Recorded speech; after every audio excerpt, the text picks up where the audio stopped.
When Korean idols say "Ciao Marianna" and "Panorama," it's more than a cute phrase. It's become kind of a cultural shorthand. So let's start with perhaps tell us who you are. What can I say about me? I'm a journalist. That's what I always wanted to be since I was a kid. When I was 7, my first thing at school was like, what do you want to be when you grow up? A journalist. I want to do journalism.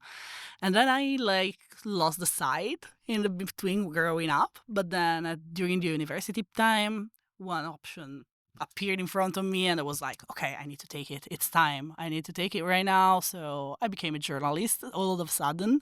And I started doing politics, actually. I was covering Milan city life and politics life. And I did that for 10 years, maybe more. And then suddenly COVID struck and we need something fresh and new. And so I asked my editor and editor-in-chief if I could do something about South Korea. He knows I love a lot of Asian culture and everything. And he was like, let's do it, try. But you have to bring something big. So I started texting and mailing Big It Entertainment because I was like, the biggest thing I can bring to Italy, it's BTS. And I got invited to the first BTS conference, online conference during COVID. And then everything started. I don't know how it happened actually, but here I am today at my 9th trip in Korea in 3 years. And yeah, it's crazy. I don't see myself as a cultural mediator, actually. I'm still very shy when they say Ciao Marianna and Panorama because I didn't invent that, you know? It was something that happened during one of my first interviews with Song-hoon, the actor. He did it in Korean, and then 2 p.m. translated that into Italian, and it became Ciao Marianna and Panorama instead of 안녕하세요. And but it was very nice. It was a very nice idea, actually, and I'm very grateful because it became something like a statement, and that's something that is recognizable everywhere in the world. So I'm very happy about that. I think COVID was such a pivotal time for Korea and its position in the world. What were the first experiences or interactions with Korea, like the first videos, the first groups, the first... I don't know, actually, because it was very natural to me, you know. I'm a huge fan of 2 p.m. My first interview, as I told you, it was an actor, and it was Song-hoon. He's very popular in Italy, you know. But it was like interviewing someone I already knew, so it was very easy for me and very chill. And also, I try to keep it very professional, you know, even if everyone is very friendly, and everyone is. I'm always very professional, and then when we close the interview, I'm like, thank you so much, and everything, and I start chatting a little, but during the interview, it's me and the interview only. And I think that's one of the strengths of my job, maybe because I'm used to do politics. So, you know, I'm used to stay way more focused on that, on what the people are telling me. But, you know, when I interviewed 2 p.m., I'm a huge fan of 2 p.m. So I was shaking like crazy, but nobody noticed that. They thought that I didn't know them. And I was like, no, I'm one of the biggest fan you might have. And they were like, really? We didn't notice at all because you were so comfortable talking to us. We didn't notice. And then who I did a lot. But for example, I did Got 7. That was insane for me because it's like my ultimate group. So that was insane for me. And I helped bring in JB in Milan for a show. So I spent 3 days with with him and the team. So I was like, okay, everything. And all my friends were like, are you okay? Every night they were checking on me. Are you okay? Is it still okay? Are you feeling good? And I'm like, yeah. Why? And they were like, okay, you're with one of the biggest idols you can meet, and you're okay. And we're like, yeah, I'm okay. I'm totally fine. I don't know. I think I can detach myself from being a fan and being a journalist. I can totally detach the two things. Can I ask you to be a fan about 2 p.m. briefly? Because I've done a lot of work on sort of Ive and Eugene's, but 2 p.m. Teach, like, fangirl about 2 p.m. for a minute. Teach me something about 2 p.m., please, Marianna. What do you want to know about Everything. 2 p.m.? Everything. I don't think anybody's ever spoken about 2 p.m. on Really? here. Yeah. Oh, I think 2 p.m. is one of the greatest group you have to listen to if you want to learn about the real K-pop. The first K-pop, it's like 2PM, Big Bang, and all these kind of groups. But I came from a place where I was a very huge fan of boy bands. I came from being a Backstreet Boys fan. So I think 2PM is what is closer to something like Backstreet Boys or NSYNC or something like that. And they're all fun. They can act.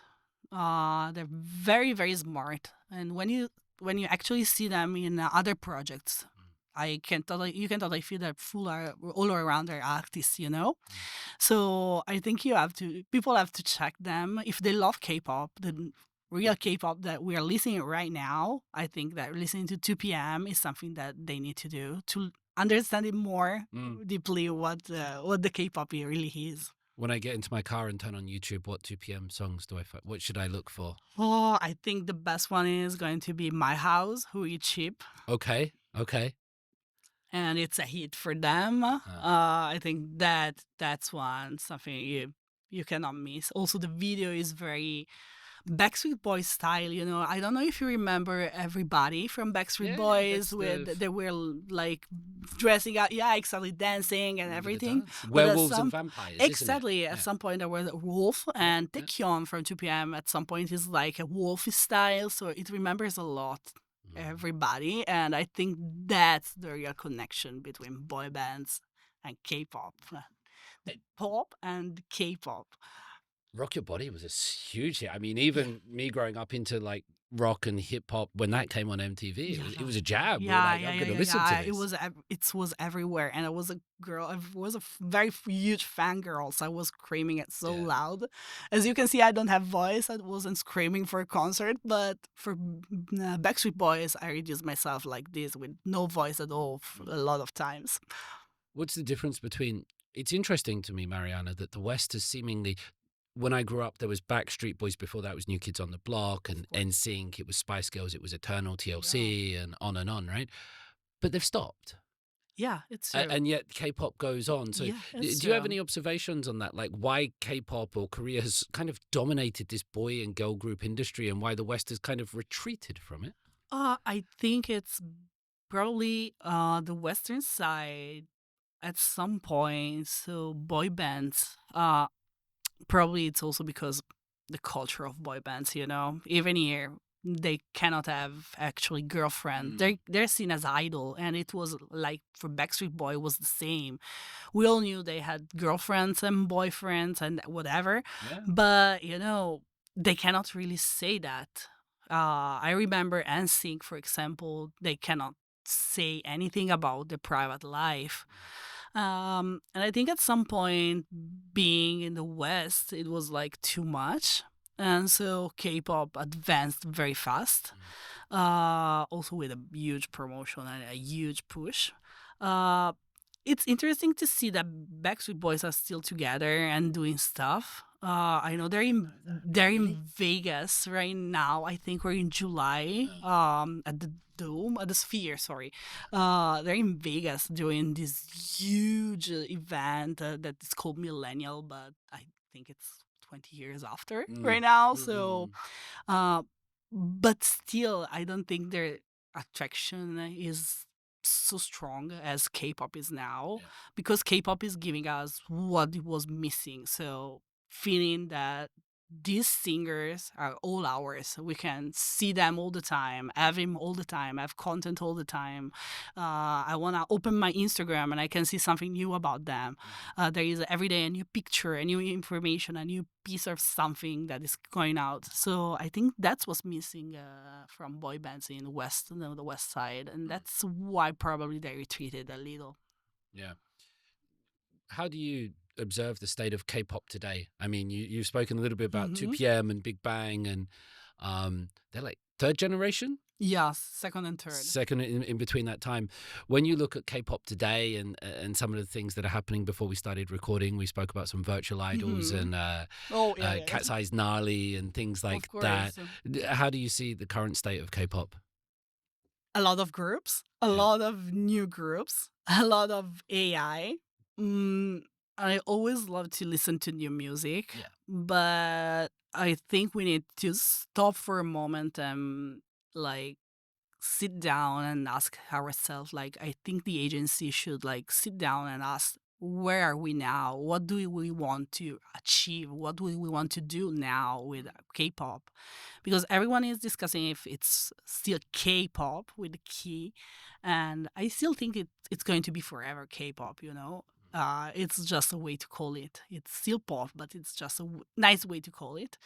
But too many groups are like raising the bar and the standards for the youngers, and I think that's not safe at all also. And so we need to like take a moment, take a deep breath, and we're thinking like, what do we want to do with this K-pop thing? Where do we want to go? Because BTS are coming back, and everyone's saying that it's going to be huge again. They're going to be a blast. So I think that's going to be something that is really concerning for if I were like in a small group debuting right now with BTS coming back.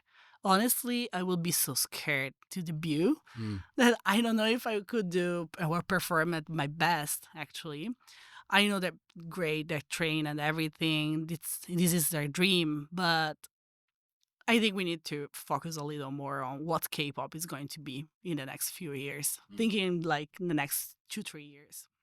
It's interesting to me if I go back and watch a Backstreet Boys video or like a Spice Girls thing and get this wave of nostalgia, and you look at it through modern eyes, you're like, wow, the songs are jam, but like the dancing and the choreography and the performance, once you've become used to K-pop and that kind of level of perfection and training, and you go back and look at sort of 90s and 2000s, It's boy, true. and you're like, wow, really? What they're doing. Like, Yeah. I saw recently Spice Girl, the movie, when I was on the plane coming here. And I was like, what they're doing, they're great. And then and I was like balancing my, oh my god, they're so good, and then oh my god, what they're doing, because I'm so used to see the perfection of K-pop. Also when they walk out and for like taking pictures, they're also perfect, like moving in synchro and everything. And they were so messy, going that back and forth, left and right. And I was like, oh, what is going on? I think this level of perfection, it's impossible to reach in the West, honestly. And I don't think that it's something that nobody's gonna reach ever, I think. So, but yeah, it's still insane to see the difference between West and K-pop. This might be a sensitive question, but I think the level of perfection that most K-pop groups have achieved makes them, to my eyes, and I'm not the target audience, sometimes indistinguishable, because they're It's all true. kind of perfect in their appearance, in their delivery, and their performance. It's true. I have to admit that at the beginning, I was studying all the groups, you had to know everything if you want to write in a very good way. So I was listening to all the discographies of the biggest one and all everything that was coming out. I was following all the comebacks. But right now, it's been 4 years, almost 5. And sometimes when I close my eyes and just listen to K-pop, sometimes I'm like, what am I listening to? Because everything is very, very similar. The sound is very, very similar. And when I see the groups outside, also the visuals are kind of the same, the fashion style. And that's why I think we need to refocus at the things a little bit. I think it's time to find the new identity of K-pop. What have you listened to that you've enjoyed? Recently? Recently or during the time that you've been doing this, have there been songs that you've put on Oh, repeat and that you've got yeah, lost in? And on repeat. I listen on repeat to GOT7 all the time. okay, Uh, do some GOT7 discussion for me. Tell me about them. GOT7. Yeah, please. GOT7, I think it's really interesting to learn more about them because they were in JYP and they struggle a lot, even if they're a huge group, They have JB, Jackson Wang, they're like Bam Bam, that's like the most famous idol we can have. But they struggled a lot during their time in JYP. And then one day they decided to leave the agency. And I think everyone thought they were over, they're going to disband and going on with their single life and like became solo artists or whatever. Why and how And did they leave? That's quite a big thing to leave an agency, isn't yeah, it? yeah, yeah, yeah. What was that? I think it was like internal issues, but they left and everyone thought that God 7 were finished, and then they came back again because the leader was like, God 7 will stay forever, and he actually studied law, and he pulled back from JYP the name and everything. So it's something very interesting because you see them becoming also the managers of themselves, because they manage, even if they're each idols of each one of them is like in a different agency, they're still together. And when it comes to God 7, there's no agency that's signed God 7 yet. They were with Warner and now they're with Kakao, but God 7 are independent, and they're so big to be independent. They just did like a huge concert two concerts in Seoul and two concerts in Bangkok. And it was 70K people in Bangkok each night, sold out immediately.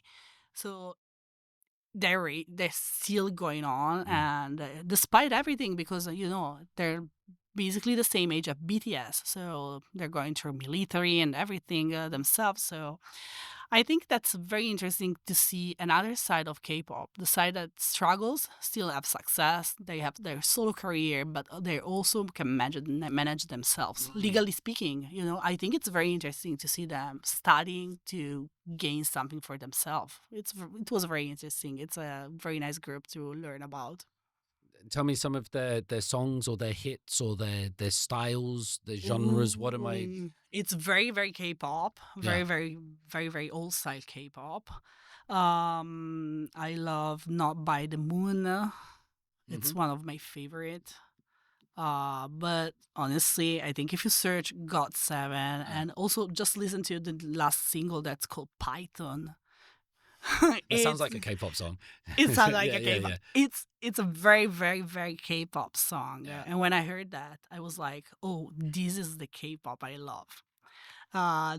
And I can say the same as G-Dragon, G-Dragon coming back, it was huge. This year is all about G-Dragon. Everything is all about G-Dragon, and soon is going to be everything about G-Dragon, BTS. So I think it's a very important year for K-pop 2025, and we're going to see what is going on for the next few months.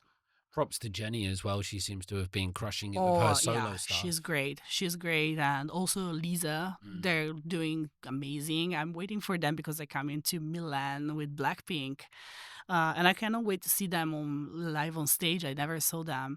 But yeah, I think that talking about girls and girls group, there is also a reshaping in that, Idol, for example, just changing the name from G-Idol to Idol without removing the girl thing. It's like living like being a fairy or perfect, like kind of stereotype, but being more independent and be more forceful as a woman. And I think it's a nice reshaping also for that. And I think it's very interesting. I think also the girls group are developing very, very fast. So I think by the end of the year, we're going to see some good things with girls group as well. Also because New Jeans and everything, basically, I think New Jeans, I don't know what's going on with them, but the lawsuit they're facing right now is huge. So I don't think we're gonna hear from them very soon. So I think it's going to be all about the new ones, like Hertz, I-Fi, Kiki, and all these groups. They're all very nice. They're all great. But also it's going to be the comeback of the big one, Jennie and Lisa and Rose. Apathy was like, I think Apathy is the new Gangnam Style. I've not thought about that song for a while, and it's just entered my head. Thank you. Yeah. You're welcome. It's everywhere. In Italy, it's still everywhere. But I think it's the new Apathy. It's the new Gangnam Style. I got attached to K-pop, to Gangnam Style, and I think the new one are coming through Apatu. So, and they're finding out more slowly, but Apatu is, I think it has the same impact as Gangnam Style. Yeah, I mean, that was played all over British radio and things Was like everywhere, that. Yeah. everywhere. When we started a little while ago, Marianna, talking about when you started trying to write for the Mhm. magazine and you try to come up with something big, and that was K-pop and it was big hit and these kind of Oh. things. What was the initial response to it? So when you started putting Korean content into the Italian media landscape, can you talk a little bit about that? Like Yeah, how it of was course. received, what people reacted to it, and My colleagues were like, "What are you doing right now? Are you going insane? Is that COVID? Something happening with your brain?" I was like, "No, guys, I always listen to that, but you never knew." And I remember one of my colleagues that during a party in 2012, I was dancing Gangnam Style and I almost broke my ankle. And he was like, "Oh, that was Korean." I was like, "Yeah, that was Korean." And then, but on the other side, other colleagues were like, "Why Korea? Why K-pop? Nobody's listening to it. It's still a niche. In Italy, you won't have success." And I was like, "You're going to see because everyone is listening to K-pop. They're not telling you maybe, but they're listening to it." And actually the numbers paid off because on the magazine we reached like incredible numbers, millions of views on each interviews. The public was very, very weird, honestly. I firstly faced a lot of people hating me online because I was a Italian at first, and they were like, "Why Italy?" And then it was like, "Why an Italian journalist is writing also in English?" Because at first I started writing both in Italian and English to reach more people, and everyone's like was like, "Why are you writing in English as well?" And then it was during COVID, so there were all the conferences and press media, they were online. And so I was like, okay, I need to follow that. So I was waking up at 4 a.m. By 5, I was starting live tweeting something. But it was in Korean, translated in English, and I had to write it down very fast. So, mistake can happen. And everyone was hating me so much. So it was very difficult because for the first time I was exposed on social media. I always eat myself like, I had profile, but I was like, it was me, myself, and I and my friends. And then I started posting about K-pop, and everyone was like, "Oh, an Italian journalist is doing K-pop. That's great." But also, it was like it was great, but it was also seen as, especially from influencers, I think it was like, why a journalist is doing that? Why we are doing it? So it was very difficult to me at first. I'm someone that doesn't care much about the online presence. I always try to eat myself. Uh, but then at some point I was like, I cannot hide anymore. I need to show myself and show that I'm real and show that I'm not like a teenager fangirling over K-pop or trying to reach her idols or favorite idols because through her work. But I'm actually a 39 woman, grown up, living in Italy with life and experience. This is my job. Um, so yeah, a lot of hate actually, and that was the saddest part of everything because, especially in Italy, I received a lot of backlash. Influencer not talking to me, or blocking me everywhere without any reason. Because I were like, why she's doing that, blah, blah, blah. And I was like, I'm just doing my job. And it's something that I keep saying. It's my job. I love K-pop and I will still love K-pop even if tomorrow I will decide not to write about it anymore. It won't happen, of course, because I can do it. But even if I want to stop, I can stop. And I still have a job and I still have things to do because I still cover politics and I still have a team and I have everything and responsibilities at the office and everything. K-pop is just something else that I do especially during my free time and at night because of the time zone. Yeah. So I always try to tell people that I'm not here to steal anyone's job.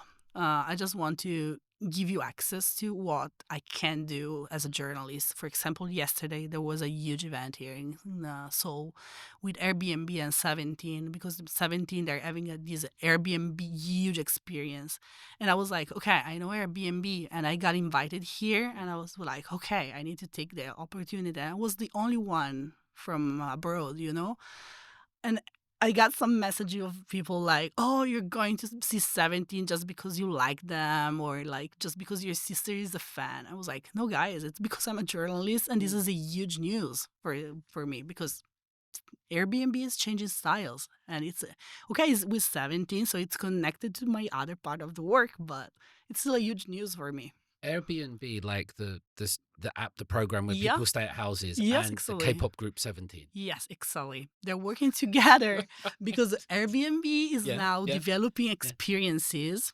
And for example, they have Megan Thee Stallion in LA doing some otaku style house.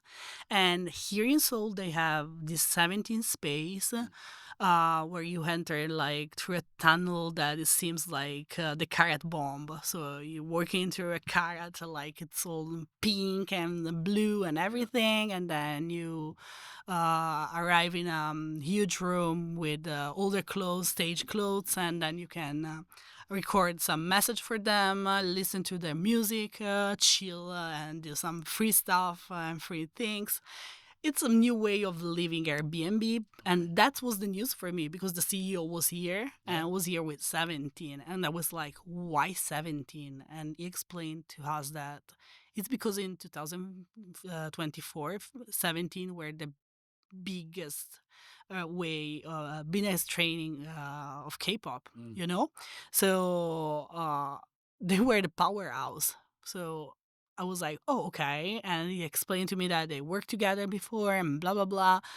And I was like, this is a news for me, And I asked him if he's going to do something else with K-pop. And he was like hinting that they're going to do it. So it was not about pure K-pop and pure music style. Okay, if 17 were there, it was a plus. But it was more about my work, my actual work, because I also write about tourism and everything.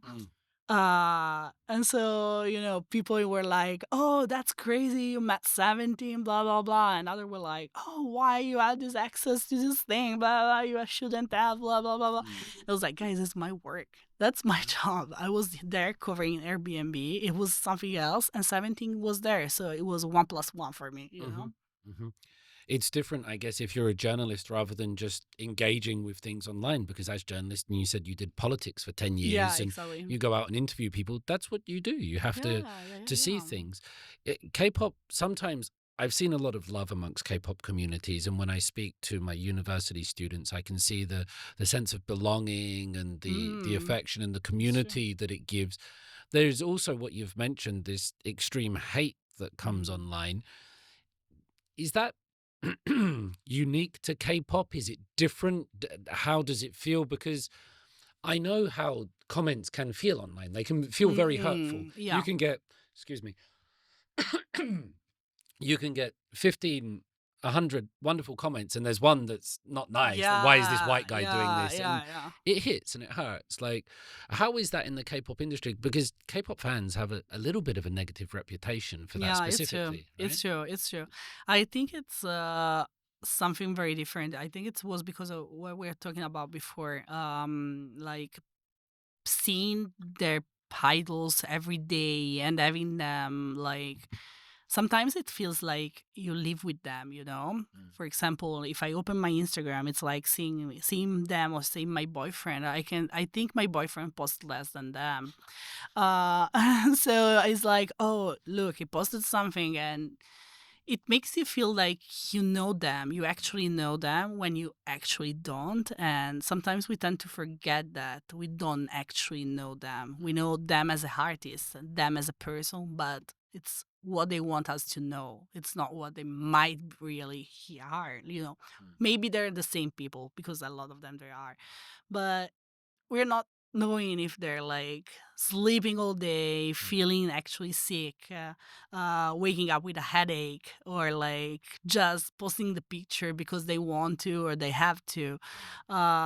we don't know the shades of what they're doing, and I think that people seeing a lot of content, especially fans, are tend to think that they know everything about them, and they know better than you.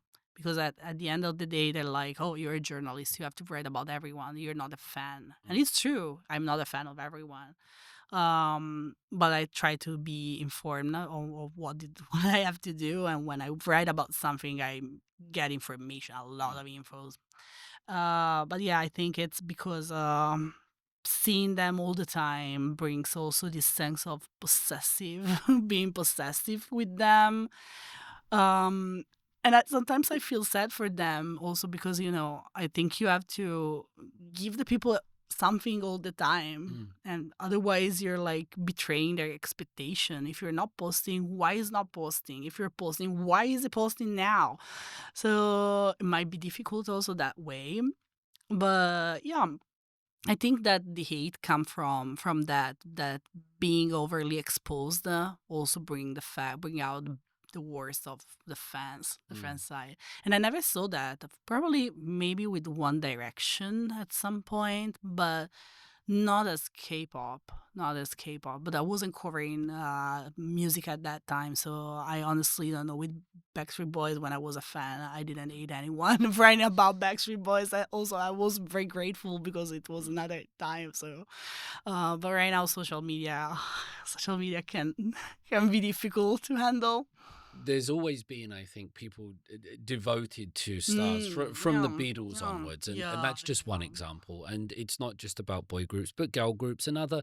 It might even be football or soccer. It might be wrestling and these things. But do you think the K-pop industry constructs these parasocial relationships in such a way through bubble and Weverse and instant messaging and creating even more powerfully the illusion that you are in a relationship with these people? Because I can only imagine, Marianna, if I was a 15-year-old boy and I could see Jenny like that on my phone, that I would be lost in it as well. Yeah, I think so. I think that also K-pop, especially for the Western side, the rise of K-pop was during COVID, and it was a very difficult time. We were all stuck in our house, and having someone that I was paying Bubble for a while, and having someone that popping out the texts out of nowhere, it was like, oh, he's texting me right now. Can you say something about Bubble, please, for those Bubble is very nice, and I think it's everything like Weavers, Bubble, and I know that there are new apps that honestly I don't know the names of them.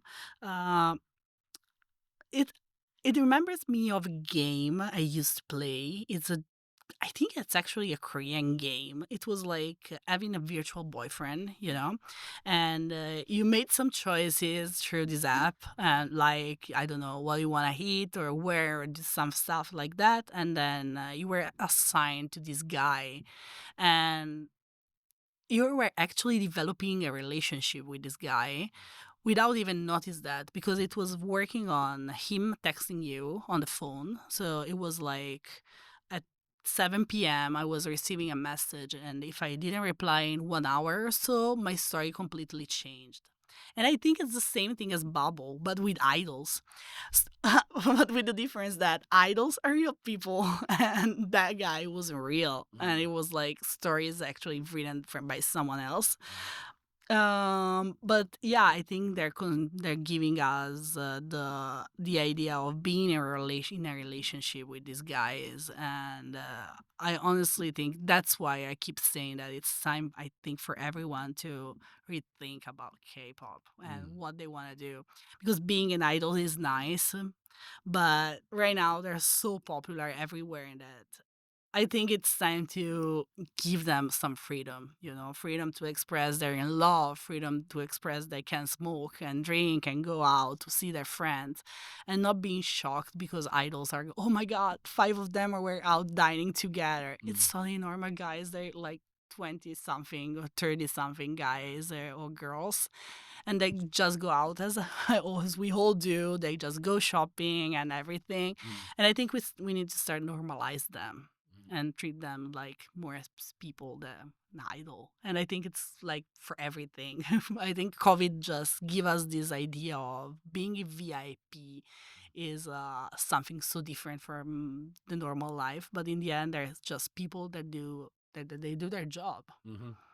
I think you said something really important about COVID, which was, especially for young people, looking back on COVID now, it feels a bit different. But at the time, there was a lot of unknowns and ambiguity about, like, is this plague going to wipe out humanity and are we all going to become zombies? And I think if you're 15, that hits a bit different and you're told to stay at home. And so K-pop really helped people with positive messages and affirmation and love and psychological reassurance. You said back in my day, we used to have Tamagotchis where you had little pets that you had to manage and things. So it's similar. You mentioned writing about music and things like this. And what I've noticed, Marianna, is that I sometimes feel like objective reviews of music albums are so very hard sometimes. Every time there's a new like solo record by one of the members of a group or something like that, it's always like 5 stars or something like this. And it's always, and I'm like, not everything can be 5 stars. And I wish that, if I'm just going to say if J-Hope has some new songs out or something, or like it can be 3 out of 5 and that's fine. But I feel like that doesn't really exist in K-pop as much. I think it's also because you can make it exist. If you want to survive, you cannot do it. No, that's why I don't do reviews, for example, because I think it's so personal. That's something that can be huge and great for me. For example, I love Mona Lisa from J-Hope, but I can honestly say that it's not his best of work, but it's still great. I love the song. I have in my playlist. I listen to it all the time. And we were talking about Gnarly before. I love it as well. Exactly. I love it. But it's not a 5-star. It's more of 3-4. Yeah, some fish. Yeah. But I can say that. I can totally say that. But I try to not review albums or solo or music like, oh, can you review this album? Because it's so personal. And I was telling you, I love GOT7. GOT7 came out with a full album. And I can tell you, the title track is great. Their solo songs are great. But not all of them are 5 stars, What's the worst one on the album? I think it's the song for their fans, actually. I'm sorry. But I think the song for Hagase is like too sweet and it's a very K-pop thing, you were telling me before the thing of love yourself and feeling loved also by the idols, and I think that one is one of the perfect examples. And also, these fan songs are like, also, we love you, we're grateful and everything. But you cannot be always grateful, So sometimes you have to know that and be free to tell them, I feel the pressure, guys. When I go out of my house and see myself everywhere, I feel pressured by that. And I think that's why we need to normalize K-pop, make it less K maybe, and see that K-pop is a shade of pop, where made by people, made by artists that they can do whatever they want. Feel free to do whatever they want. I love K-pop, and I think it's a revolution in music and everything. But yeah, it's time to see it for what it really is. It's just like a music genre and nothing else. I don't think K-pop's a music genre. I think it's a process. My personal take, because I think a music genre is rock or jazz or pop or bossa nova. Yeah, you're right. And you can distinguish them by listening to them. It's true. But K-pop is sometimes it's hip hop and sometimes it's a ballad and sometimes it's jazz and sometimes it's a Yeah. It's like a huge mix. It can be whatever it wants. It can be whatever we need. Country is only ever country, and rock is rock, and but K-pop is just like everything. What should we do? Let's do this concept. K-pop is everything. I think that's why it's a genre in itself, because it's like the master of all genre. You can incorporate everything in K-pop. Yeah, you're right in some way.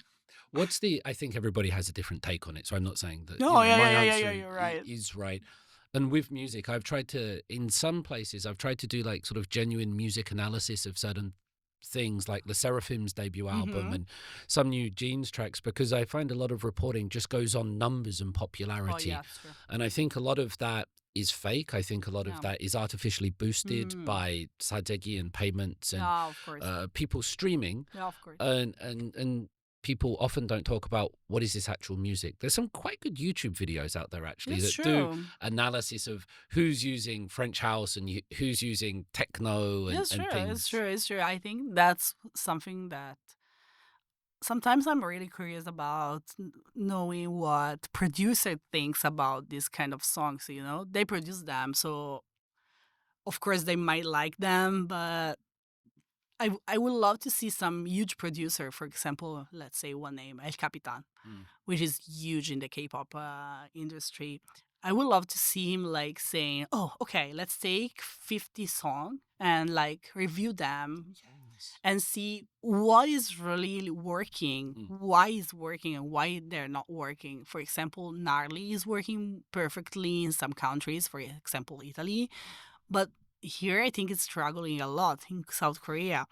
But the same is, for example, with, I don't know, Jenny. I think in the US is going great, but for example, it's not going that great in some other countries. So why is they're not working like that? And I think only producer might know that, you know, a journalist.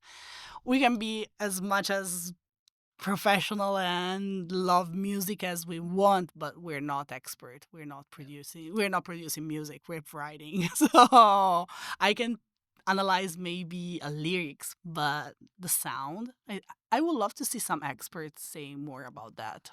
I think it would be great to interview or get them together, get El Capitan, get Kenzie, get 250, get Yeah, yeah, yeah, yeah, yeah. JYP or something, Exactly, and exactly. get them and say, tell us about this song from like a music production side. Exactly. Like, why is it? Because I think we've spoken a lot about the idols and they're often the delivery mechanism. Exactly. But I listen to music with my ears.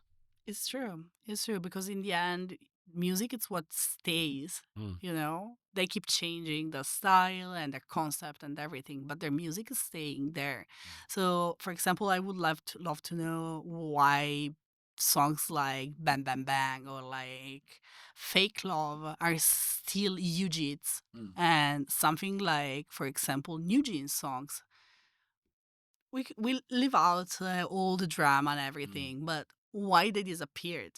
You know, I don't listen to them anymore. For example, okay, I don't. Sorry, but it's not because of drama, but it's because I think that sometimes there are songs that made a period of time. They last for like 1 year, 2 years, and then maybe we'll come back in, I don't know, 5 years. But it's the same for boy groups and girls group and solo artists and everything. But yeah, I would love to know more about those of that actually produce that kind of hits. What is happening there?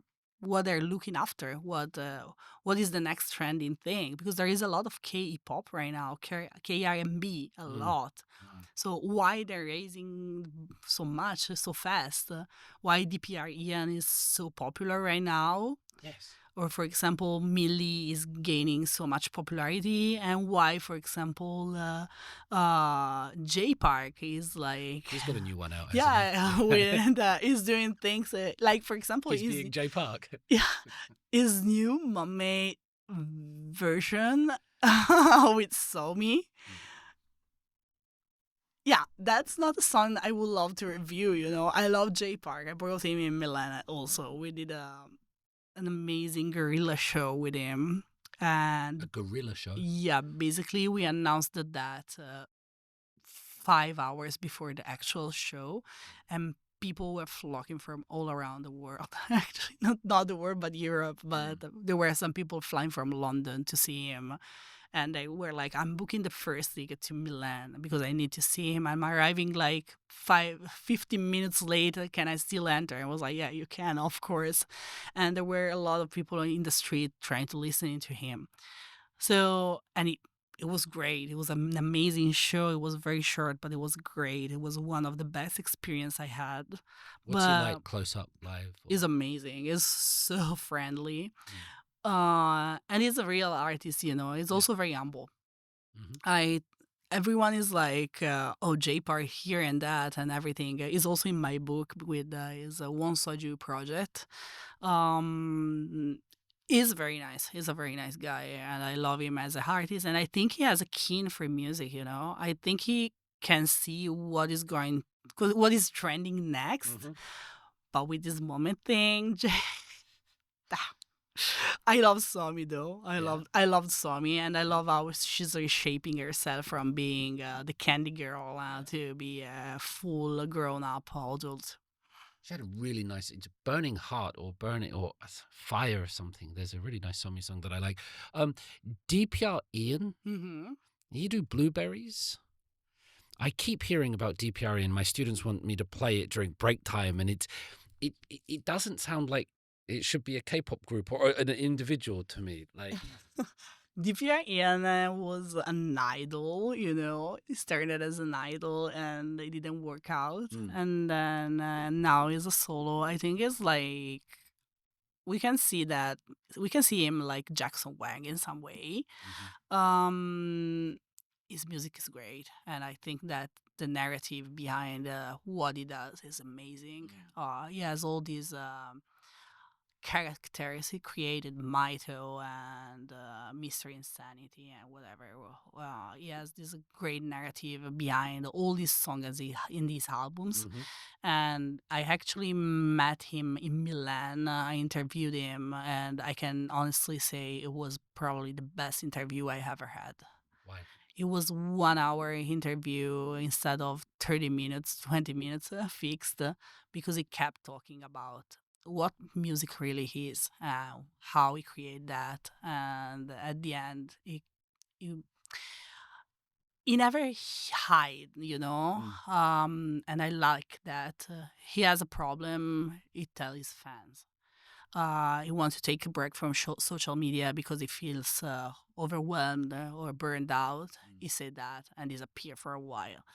And I think being that honest is what pays off right now, and that's also a key of his success. Other than the fact that the music is great and his style is amazing. As I was telling you, the narrative is really insane, and that's something that should be studied because it's not K-pop. Is I don't even know if we can say it's K hip hop or K R&B because it's like not 100% Korean and he sings in English. So, but I still think that is something that his music is something that should be studied because of the messages that he has and brings and delivers to people. Is great, and I loved the fact that I asked him about the character of he developed, and it was like the last character I missed and I need to develop is Hian. So, and I was like, that's really intense.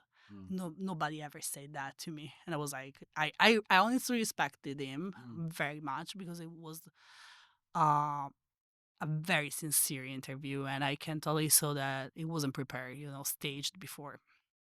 That's nice when we live in a world of media sound bites for people to actually talk and to be real and to front up Exactly. and be human. How big is Hallyu K-pop in Italy? I know that's really hard to go on. It's huge. I think it's huge. I think we just everyone thought it was a niche, you know, like being an otaku when Japan was everything in the 80s and 90s, and being a boy groups fan in 90s, early 2000s, but everyone was listening to K-pop in some way. Now K-pop is everywhere, and I can see it expanding also in the cities, like with the restaurants and everything. The K-beauty is basically the new beauty routine. Everyone is doing Korean beauty skincare, buying beauty products and makeups. Everyone is eating Korean. Even my mom right now say, "Do you want a kimbap?" And I was like, What? What? And she was like, oh, I know you like that. And I know she doesn't maybe know what it really is, but just the fact that a 70-year-old woman knows that kimbap is a thing in Milan, it's huge. And fried chicken and somak is everywhere. We have a lot of places in Milan. And we also have Korean street food, you know? I think Hallyu is basically everywhere. I think it's the wave actually. It's like a tsunami. It's more a Hallyu tsunami, and I think it's everywhere. In Italy, it basically conquered everything. I completely agree with you, Marianna, that my observation being back in England a few months ago, in London and around those areas, was that I wouldn't hear much K-pop, but I saw Korean food everywhere, whether it was I know. Punshik or Samgyeopsal It's restaurants true. or tteokbokki on the streets, and even in like the supermarkets and the Yes, cafeterias, they would have girl. sort of Korean style ready-made meals. And Yes, it's true. if I ask people around me, do you know 50-50 or Huts to Hearts or something like this, they would say no. But if it's, do you know tteokbokki or kimbap, They were bang, like, bang, bam, bang. they keep starting think and I know, and I think in London and Paris you can see London, Paris, Milan especially you can see that a lot. When I was in London, it was like a few months ago, and I was like, wow, Korea is everywhere. Everywhere I turned, there was something Korean, and before it was like. I don't know if you have the same perception, but before it was like everywhere I turned, there is something Japanese. There was a sushi restaurant or like a ramen place. And now it's all like, oh, here there is tteokbokki and here's a kimbap place. And here there is like, oh, they even have the grill where I can grill meat. And I think in London there are a lot of places like that. And I was like, is Korea really taking over? I think yes. I think it is. I think it is. I think the power is insane. I think the Japanese things that we used to see have almost become normalized, whether it's Yeah. Pokemon or, Yeah. sushi and Nintendo. We don't think of it as foreign anymore. Well, I don't. This is just how I see it. Yeah. But I Yeah. think Yeah. it's we've come to accept it, while the Korean one still seems a bit unique and Mm. novel and new, and maybe slowly it will just become part of, like, you have Mexican food, you have Japanese food, Yeah. and Yeah. Yeah. Korean becomes part of But it. for example, I can tell you that my best friend has a daughter. She's 4 years old, turning 5 in a few days. Yeah. And she was like, oh, I told my friends at school that you're going to Korea. And I was like, why are you telling them? Oh, because they saw that you brought me back some stuff. I brought that, like, fake hair, like things, kids things. And she was like, oh, but we're listening to the song that you like. But we're also know the dancing. And I was like, oh, wow, you're 5. And then she was like, are Pokemon from Korea? I was like, no, but this is the impact of the Hallyu wave. I think, especially on the very, very, very young ones, For example, this girl, it's a kid, it's a baby actually, and she's like, she know everything about Korea. She eats Korean food, and it's not because it's supposed because of me or maybe it's dad, which is one of my best friends, but I think it's because like Korea is actually everywhere. And she's like, oh yeah, yeah, yeah, I know. My friend sings up at the one of my friend. I don't know. I don't remember the name. She likes Jenny, and I was like, oh, you're 5. Yeah. And I was like, what was I listening to at 5? And I was like, you maybe should listen to Baby Shark, And she was like, no, that's a kid thing. I know that's Korean, but that's a kid thing. I was like, okay. So you can keep listening to Jenny and Rose and whatever you want. But that's the impact, I think, of Korea right now. My daughter, although she's here in Korea, she's 8 years old, and she's got completely besotted by IVE, the fact that she knows all the songs, the members, hundreds of photo cards, and she wants to be a K-pop idol now and start a YouTube channel. So it's really affecting people and witnessing this generation grow. It really is. It really is. K-beauty, Marianna, whenever I go back or we send parcels, my sister-in-law is always like, please, this. And K-beauty seems to be very positive. It seems to drive all the industries, the dramas, the music. It's true. Is K-beauty a thing? Like, how do you see it? Okay, you're talking with the worst one because I don't do skincare. I buy skincare, but I don't do skincare. Yeah. How But does that work? You buy it, but you don't use it. Yeah, You just vibe it on your. because my sister, she's a journalist as well. She works in beauty and fashion. Okay. So there is a lot of K beauty actually. And right now, when every time I came here, she's like, "Oh, you have to buy me a couple of things." And then I came back with like 2 more luggages, and she was like, "You buy too much." I was like, "Yeah, I have a long list from you," because I think K beauty is progressing so fast and is targeting all kind of people. Because when I came here the first time, it was difficult to find a shade for like makeup or like and everything. And right now you can see different colors, different textures, and you can find a product for everything and for everyone. And that's and also the power. And also it's everything is good because I use like some makeup remover and makeup and things like that. And I never had an allergy. And I'm a very, very allergic person. For example, I cannot eat kimchi just for, wow. yeah, because I'm allergic to shrimp. Mhm, mhm. So, but with K beauty, so I'm always very aware of what I put on my face and everything. But with K beauty, it never happens. Everything I use never had an allergic reaction or anything. So, I think that's a really, really, really powerful motor. Mm.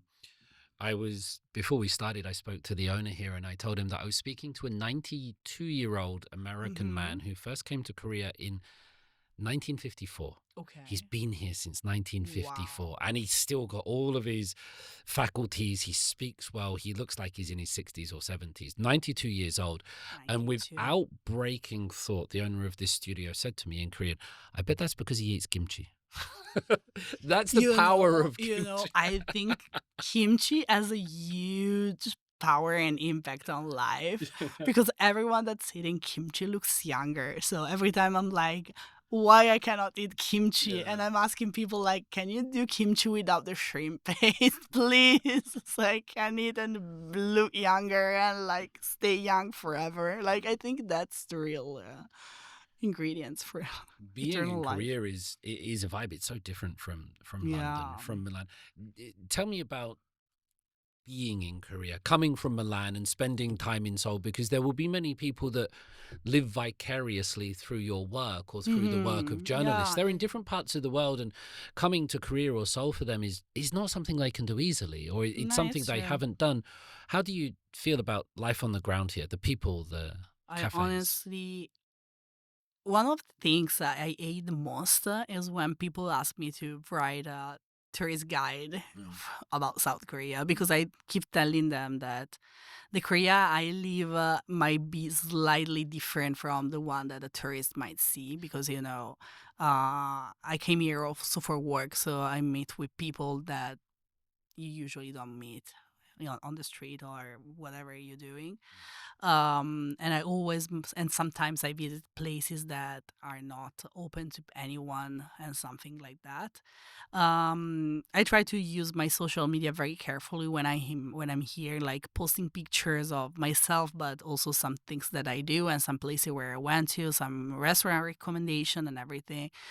I honestly never felt safer than in South Korea, and that's the thing I'm very scared about because I when I'm in Milan after like a 3 months that I'm staying in Milan and I'm not coming to Korea, I start to like feel the pressure of coming back, and I'm like I need to go back to Korea. I need to feel I need to go out at 3 a.m. and take a stroll and feel like totally safe, or like leave my wallet on on the floor and or on the table and leave. And I don't know if I left my bag on the floor one day in a restaurant and I found it out like 2 hours later. In Milan, probably if I leave my bag on the floor like in 2 seconds it disappears. And that's something I really, really, really miss in Italy. And being here, it's true, it's a vibe. It's also the way life is here, because we're in Seoul. Yeah. Seoul is huge. Moving from one part to another, it takes time, like 40 minutes at least. But it's so chill, you know. I never feel like stressed out from the traffic, you know. Even if I'm driving or whatever, I never feel stressed out here. I feel like, okay, I know people knows that it takes like 40 minutes to come there. So, um I don't know, I think it's a totally different way of living life, and it's something we should learn of too. Mm. And I try to give suggestion to people, but I'm always like, don't take it as granted. This is my opinion, my honestly opinion, but it's only mine. So if I like a place, like for example, I like a restaurant, I always be very, very careful to say, you know, I cannot eat something. So you won't find them in this restaurant. And then for example, everyone is like, why you eat pizza when you go there, you're Italian. And I was like, I love Korean pizza, so guys, I'm sorry, but I love Korean pizza. So and but for example, I love tteokbokki, and I have some recommendations on places and things, but as always, I'm very careful because, you know, it's my life. Yeah. And also, I don't share everything because there are few things that on social media I won't share. I won't share my personal life, for example. You never know who I am with. They know that I'm travel with my sister all the time. Everyone knows my friends, but they don't know if I have actually a relationship or if I'm married or whatever. I try to keep private a few things private, you know, and doing that, I do it also with places. So, for example, there are a lot of places in Korea I love, and I know that there are like my safe places, and I never share them on social media. It's nice to keep some things to yourself. Yeah, Yeah. it's something that makes you feel disconnected. Yeah, yeah. To disappear for a while, I Yes, think, to exactly. retain that sense Yeah. of privacy. As you were speaking, Mariana, Italian food has become really popular in Korea recently. And Yes. they've got these restaurants and they bring like Andrea Pirlo and the Yes. footballers, and Yes. Yes. you have Antonio introducing them to Mhm. things like it's really interesting to have these two cultures, which I perceive to be so very different, like Mm. coming together. But Italy seems to be booming in Korea at the moment. Yes, and I think we're way more similar than we think because we're like very attached to family. We're very we have a lot of things in common actually, Italy and Korea. But yeah, it's booming, and I was actually talking with Alberto Mondi a few days ago, and we met at the Italian embassy because of the Italian. It was the Republic Day, so it was a party, and we were chatting about it, blah blah blah. And I was telling him that I went to a great place in Bukchon village to eat pizza. And it was an Italian pizza. And it was better than the real Italian pizza. Wow. So I asked him, how? And he was like, oh, I studied in Naples. And I was like, I know, but how? Because this pizza is so good. I never had such a good pizza in Milan, I think in months, maybe years. And it was like, oh, thank you so much. Because coming from an Italian, I was like, no, this pizza is really good and it's booming. And I saw a lot of pasta places.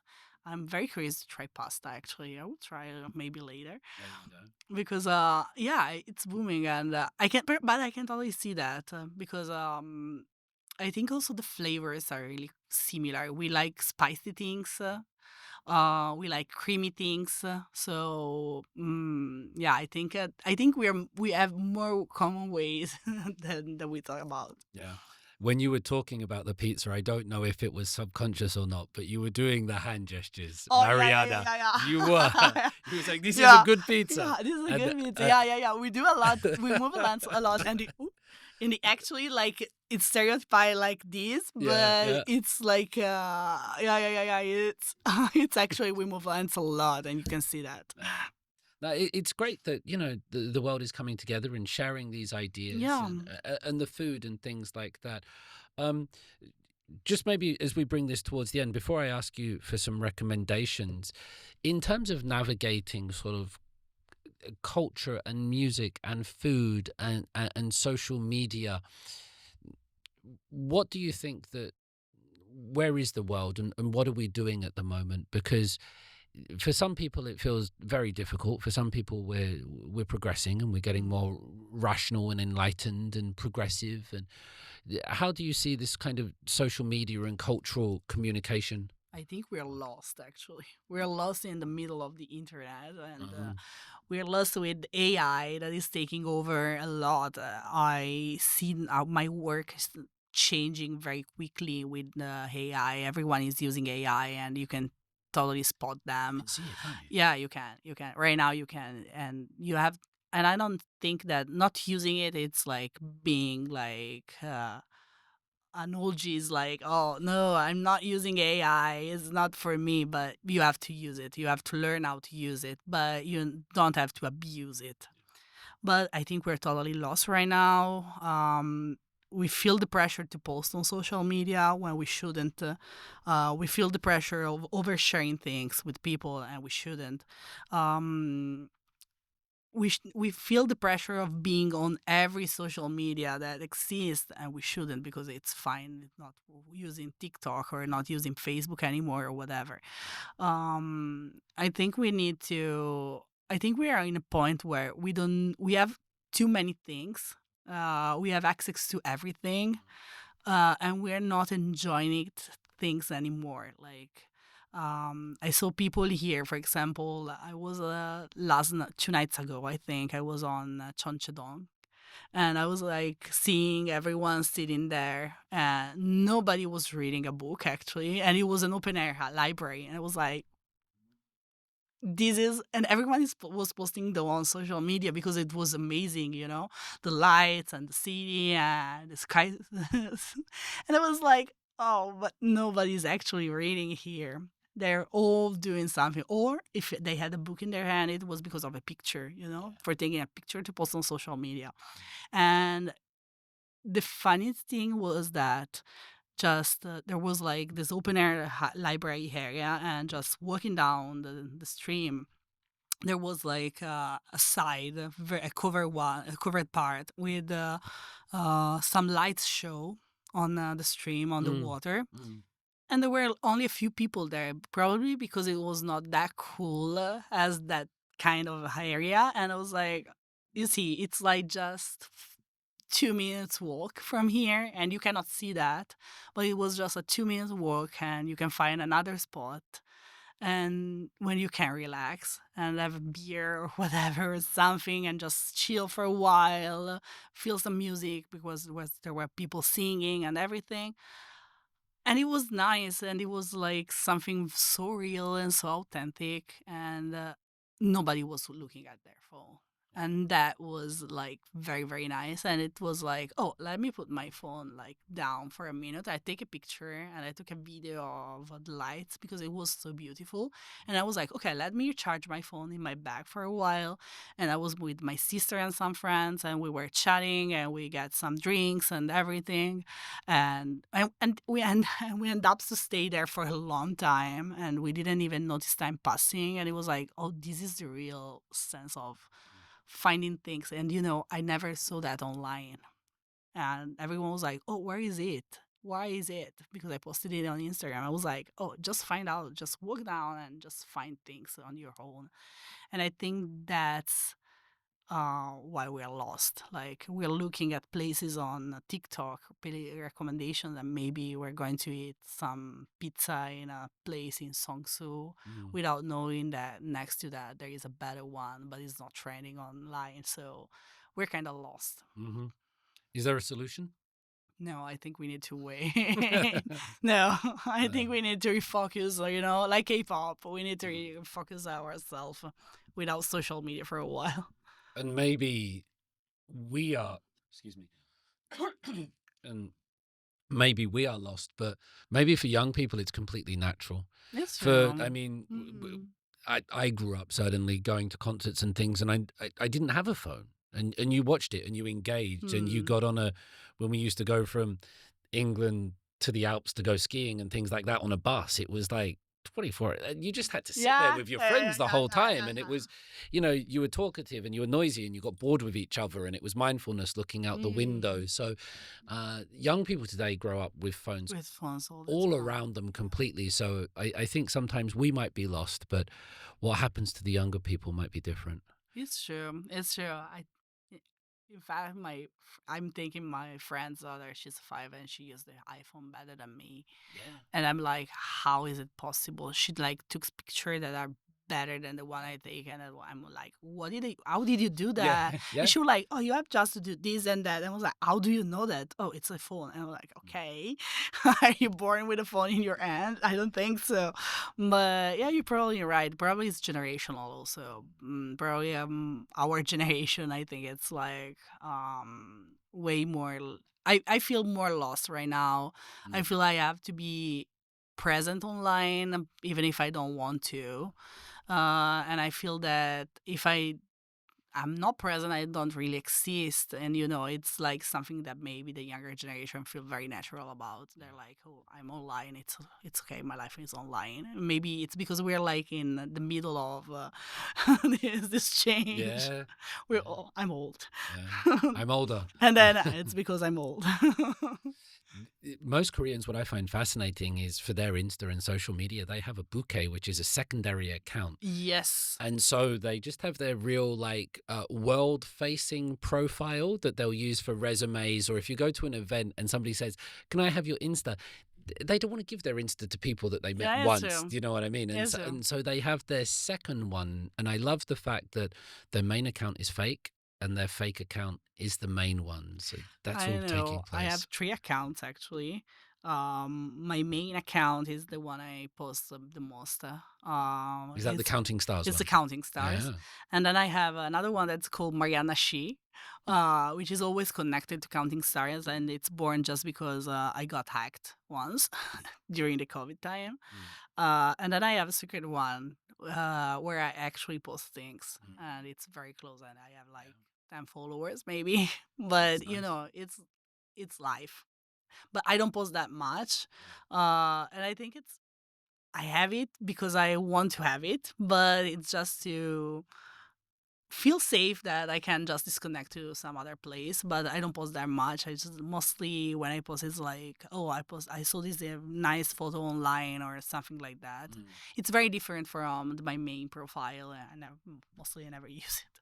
It's difficult, I think, and you probably experience this more when you have tens of thousands of followers, that you kind of second guess what you want to post because if you have nobody following you, it doesn't matter what you post. You can just post a terrible photo. Oh, that's and that is ugly, but it's okay. No, I always feel very pressured, and I also feel pressure about like the aesthetic of the page. Like when the Instagram changed the shape of the image, I was like, oh my god, I had my feed all studied on this, and I spent like 6 hours rethinking about it with my sister. She was like, just post online, and I was like, no, I cannot because everyone is expecting something, and I need to like diversify things. So for example, I post my real life in Technicolor, and I post interviews in black and white. All the pictures in black and white. But sometimes I'm like, should I still do that? Maybe people wants to see them in Technicolor as well, and I should put myself in black and white. So you're thinking a lot, and you're thinking too much, and overthinking made it also you or either oversharing or either not sharing anything at all. And sometimes I feel guilty, about not posting. Yesterday, for example, I posted about 17. I was like, oh, I didn't post anything about my life. And then I was like, oh, but I posted 17 in Technicolor, so maybe it's my life. So, you start thinking about that as well. And I think everyone is expecting something when you have a social profile with a few followers, and that scares me. Also, I think people looks after numbers a lot. I can see, like, for example, my followers decreasing, and I'm like, okay, I don't care actually much, but people is texting me, oh, you're losing followers. What is happening? It's not because you're not posting interviews anymore. And I'm like, guys, I'm on vacation. I don't care. It's okay. But I think that's something that people is looking at everything on social media. So it made it stressful, it's stressful in some kind of way. Yeah. And I completely agree that I have this feeling that if I don't post it, did it really happen or something? Yeah, Like, yeah, yeah, yeah, yeah, yeah. in the last couple of days, because of the election, I've done Chinese television, Brazilian, Hong Kong, and I'm like, I haven't posted any of this because it's just like, Yeah, yeah, yeah, yeah. but I could do, Yeah, but of I just course. decide to just leave some things alone Mm. and go in the world of ambiguity. The Korean German philosopher Han Byung-chul, who I highly recommend. I think K-philosophy should be a thing. He talks about vita contemplativa, like the contemplative life, Yes. about standing back and taking time. There's something in there for us. You've taught me so much today, from 2 p.m.'s Uri Jip, Not by the Moon, Python, which I'm going to go and look at. Yeah, yeah, you have to. I need to check out J It's very Hope's good. Mona Lisa. Thank you for all of this. Some recommendations, Marianna. Recommendation. Books, films, movies, Korean or otherwise. What should people watch, listen to, read, anything? I'd like to suggest you a book that's come from social media. Actually, it's one of my friends, and she's Nuna Nuchis, and she's a psychologist and a psychiatrist, and I like the way she used K drama and K life to describe the issues and the problems. That's very nice. You should check also her profile. I think that's a nice suggestion to people that loves K content and wants to learn more about it. And about music, I'm all about old style music, so God Seven, and 2 p.m. and Big Bang, and Is there an album or something in there? no, I think all the discography you have to like just put it on like shuffle, and whatever it comes out is going to be good. And I honestly have to tell you that I'm not watching anything K drama, not any K drama or K movie lately, but I think it's because I have no time. Yeah. But I want to catch up with a few ones, so I will let you know. Excellent. I will keep you updated. Excuse me again. I can tell you a story about Nunes Nunchi, Oh. who I know quite well, Jeannie Chang. Yeah, She's been on Jeannie it is twice, great. and she interviewed me for her book. Mm-hmm. And we did, a big, long 2-hour interview, and she was asking me questions about Jong and Korean culture and all of this for my PhD. And eventually, she sent me a copy of her book. Okay. And after my big 2-hour deep interview of philosophical and cultural terms, there was one part in her book where she referenced me, and she said, it's like this: David Tizzard considers himself to be a very masculine and stoic man, but when he watches K-dramas, he cries. I was like, of all the things you just put in your book that I cry, like, come on, Jeannie. Come on, Ginny. But everyone cries watching K dramas and K movies, so it's cool. Shinpa, they call it. Shinpa is the local term which, kind of forces the emotion. And I watched the IU one, When Life Gives You Tangerines, and that one is like, is intense. Yeah, that one, I think I stopped after that one, probably because it was too intense.